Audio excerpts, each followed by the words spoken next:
یہ 22ویں نظم ہے زبور عجم کی. اس میں علامہ اقبال جو ہے وہ اللہ تعالیٰ سے کہہ رہے ہیں کہ مجھے عشق عطا فرما دیجئے، اپنی محبت دے دیجئے.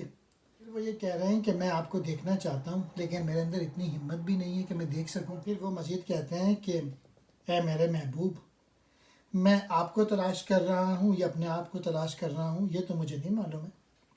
بس یہ ہے کہ سب کچھ تیری گلیوں میں گم ہو کے رہ گیا، یعنی میری زندگی جو ہے بس اسی میں رہ گئی ہے کہ بس میں ہر وقت آپ کو تلاش کرتا رہوں. اور آخری شعر میں وہ دعا کرتے ہیں کہ اپنی رحمت سے مجھے عشق دے دے، اپنی محبت دے دے. سوز و گداز زندگی لطف تیری تلاش کا، راہ ڈسے مثل مار راہ نہ لوں اگر تیرا.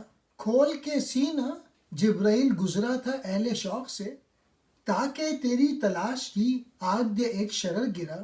علامہ اقبال کہہ رہے ہیں کہ اس زندگی میں جو حرارت ہے وہ اللہ تعالیٰ کی تلاش کی لذت کی وجہ سے ہے. اگر میں تیری طرف سفر اختیار نہ کروں تو راستہ مجھے سانپ کی طرح ڈستا ہے. دوسرے شعر میں جبرائیل امین اپنا سینہ کھولے ہوئے عاشقوں کے پاس سے گزر گیا تاکہ ان میں تیری آرزو کی ایک چنگاری آ گرے.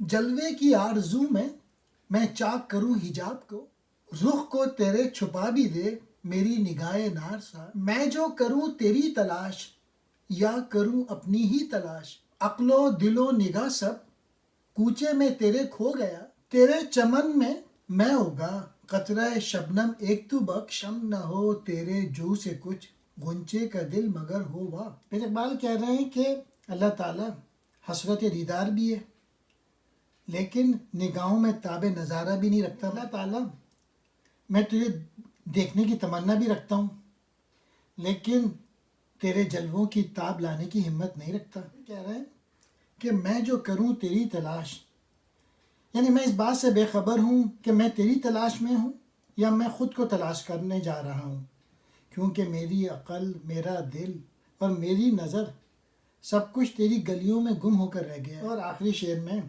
اقبال اللہ تعالیٰ سے کہہ رہے ہیں کہ میں تو تیرے ہی چمن کی پیداوار ہوں، اس لیے مجھے جو ہے نا عشق کا قطرہ مجھے بخش دے، مجھے اپنا عشق دے دے، اپنی محبت. اور اس سے کیا ہوگا کہ میرے دل میں عشق بھر جائے گا آپ کا، اور جو تیری جو رحمت ہے اس کے پانی میں کوئی کمی بھی واقع نہیں ہوگی.